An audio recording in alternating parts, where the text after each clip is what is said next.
Hi there, Forest River owners. Today on your 2018 Forest River Rockwood Mini Lite, we're going to be taking a look at and showing you how to install Dexter's Torflex lift kit. And this is what our lift kit looks like when it's installed. I've got the wheels off so that you can see the spacers in place here between our axle and the frame. That's where it goes. And it's going to provide a 2 5/8 inch lift above our factory suspension from what we had before. This is going to take our trailer and it's going to lift it up by that amount, which is going to give us greater clearance to the ground. So when we're hauling our trailer, we don't have to worry about as much issues with scraping on the ground, particularly if we have leveling jacks and things like that that are hanging down below. And in some cases, depending on your campsite where you park it, you may be so low to the ground in that particular spot that you can't even use your landing gear properly to level out your trailer because they just don't quite meet where they need to. By lifting it up, we get more room to work with on our landing gear so we can get those legs swung out and everything set up properly. And it can also help out with getting it properly set up with your truck. If your truck's lifted up higher than your trailer, then you can haul it uneven, and you want to try to haul it as even as possible to have the proper load and tongue weight on your truck's hitch at the back. So something like this is going to lift it up and provide that for you. This kit's designed to work with Dexter's number 10 axles. There are also lift kits available for Dexter's number 9 axles here at etrailer.Com. But on our particular application here, we're using the number 10. And you can see it comes with all the hardware that we need, brand new hardware for attaching both our axle to our bracket as well as attaching our bracket to our trailer.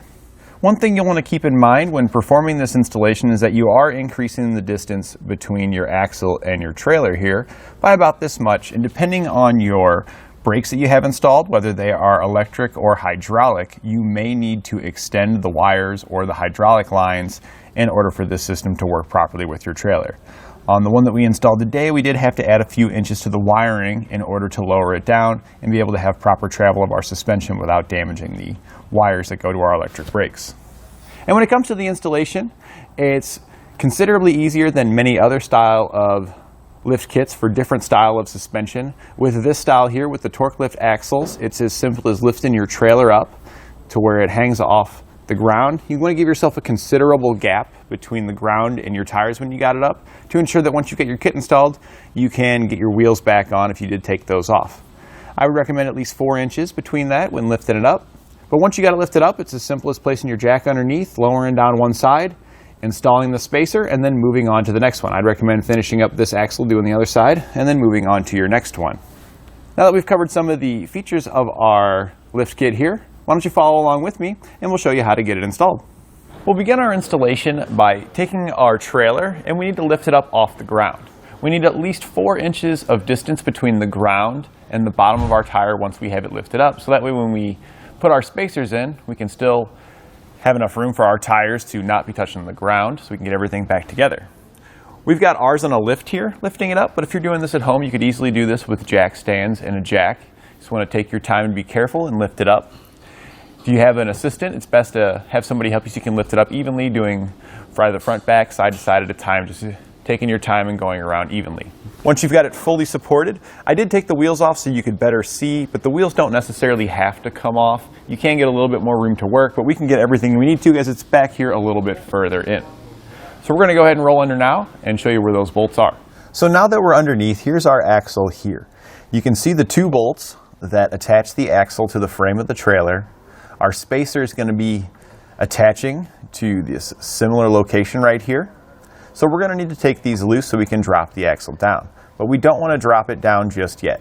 We want to start by getting our hardware loose, and then we're just going to leave the bolts in there with the nut just a few threads on, so that way it's going to hold it up. It'll make things much easier that way if we do that now.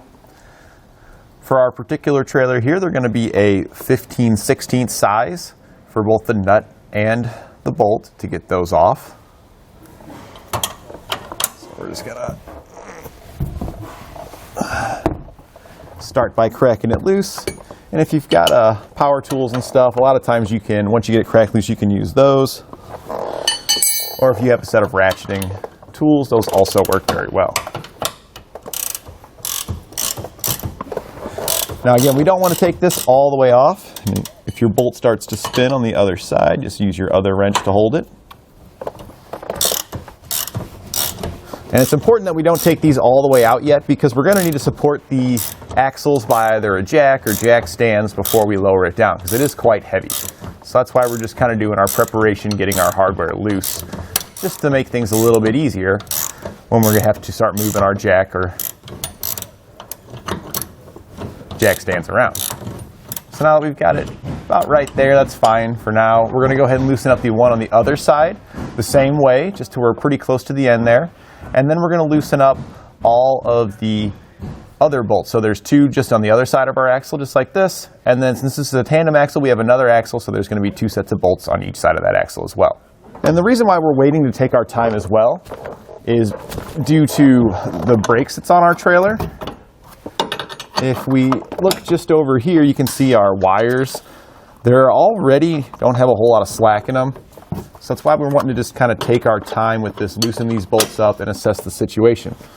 Since we see that those are pretty short, in order for our suspension to have proper travel, once we lower it down, we are going to have to extend these wires a bit so that way they don't become damaged.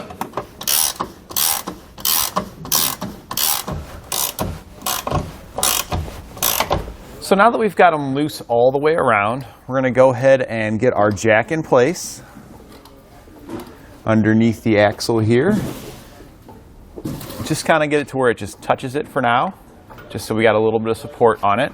Then we're going to need to go to our wires on the side. And if you check yours and you've got plenty of slack, then you may not need to cut the wires, but on ours they're a little bit too taut, so we're going to have to cut them to lower it down. So here are our wires right here.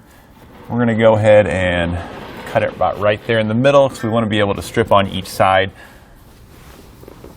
So we're just going to cut both of them. And the great thing about these brake wires is that they don't really matter which one goes to where, so when we hook them back up, it really doesn't matter. So now that we've got those cut, our hardware that we've got loose, we're just going to finish taking that off. Since we had loosened it all the way up just to the very end there, we can just finish taking these out by hand now. So we're just going to remove these two bolts, get the nuts off of there. And once we've got these loose, the only thing holding this axle up is our jack that we've got under it. So now it's still held up on the on the other side over there, our passenger side. So we don't have to worry about that side, and we only want to do one side at a time when we're doing this.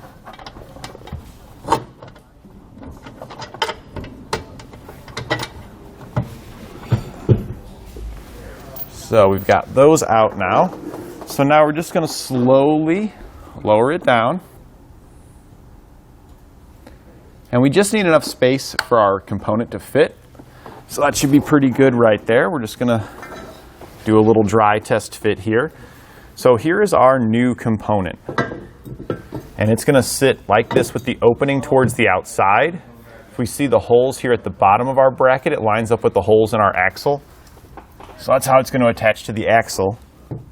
And then these holes here in the back of it are going to line up where the bolts that we had just removed were. We're going to be replacing all the hardware. You do get brand new hardware in your kit. You'll get washers and nuts. So if you look at the nut, you see how it's got those indentions in it there? That's going to be the outside, because it's a locking nut. You're not going to really be able to start it on that side. So you want to start it like that. And then this is, since it's a locking nut, it's going to stay tight once we tighten it down. So now we can take our bracket, and it's just going to sit in between our axle and our frame. You can see that the bottom holes here line up with the holes in our axle, and the ones here in the back here are going to line up with the holes that our axle used to be attached to. We want to make sure this opening is facing towards the outside, so we're looking right in this cavity. We can then start securing it. We're going to go ahead and slide our bolt through the hole. On the opposite side, we're going to place a washer, and then we can follow that up with one of the lock nuts. Once we get this side installed, we're going to go ahead and put this same hardware combination in on the other hole on the other side of this bracket.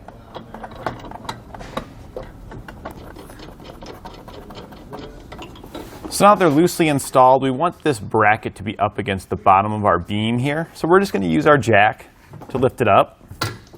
Just try to get rid of that gap there. We don't want to jack it up too hard because we don't want to bend our axle. We're just wanting to have it just so it's up against there. That's good enough right there.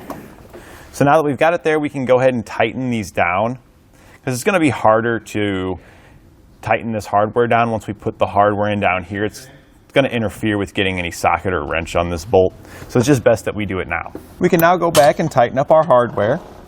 This is going to be the same size as the bolts that we had taken off before, 15/16. And this is where if you did take the wheels off, it can be a little bit easier. If you're using power tools, you can get those in there a little bit better.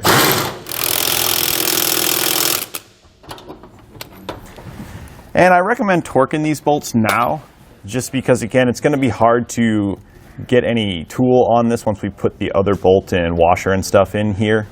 And the bolt might want to spin on you, so you're definitely going to want to be able to put something on it to hold it if you need to. And then we're going to torque it to the specifications found in our instructions.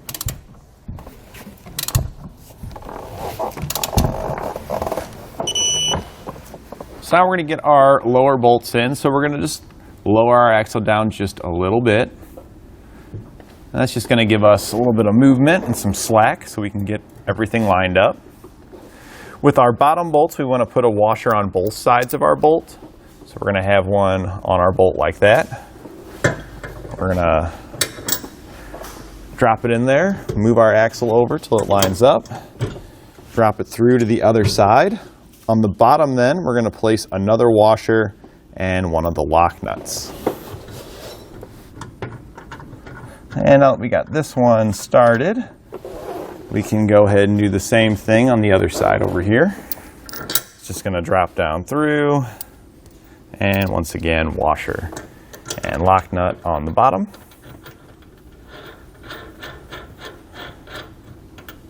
And now that these are both loosely installed, we can go ahead and tighten and torque these down. Your jack at this point could come out of the way if you need it to. If it's blocking your tools and stuff, since we've got our hardware loosely installed, it's not going to fall down or anything like that. And these are also 15/16 socket and wrench.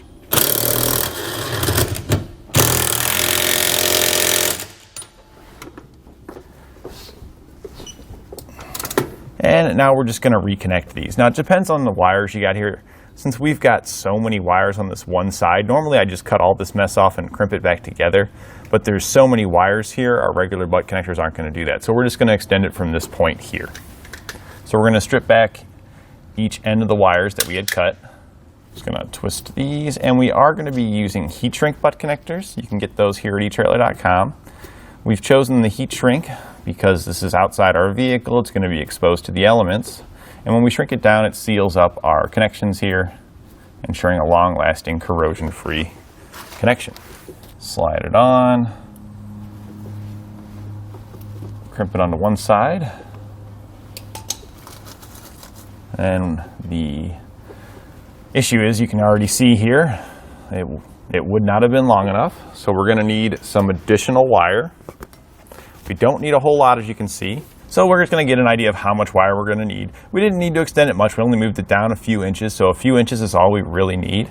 So we're just going to cut us off a small portion. We know that the other wire that we're extending is going to need about the same length, so we might as well make them match and use the wire we just cut to measure up another piece. And if you wanted to, since they're all roughly going to need about the same length, you could cut 2 for each wheel and have yourself a set of these lengths already prepared. So we're going to strip these back now.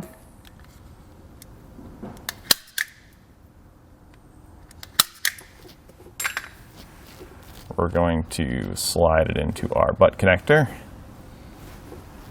crimp it down, grab another butt connector, slide it onto our little extension here, crimp it down, and then the other end is going to connect back to the wire. And again, with these brakes, It just needs power and ground to it, and it doesn't matter which wire going to the magnet inside these brakes get that power or ground. So just pick one of them. It doesn't matter if you happen to have crossed the wires over here. It's still going to work just like it did before. And then I'm just going to do the same thing with this one here.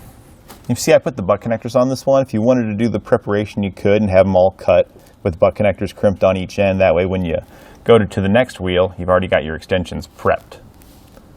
And they're just going to slide on, crimp onto your existing wire, and then reconnect it back to the existing wire on your brakes. Just check to make sure that all of our crimps held. Everything looks good there, and then we'll use a heat gun to shrink down our butt connectors.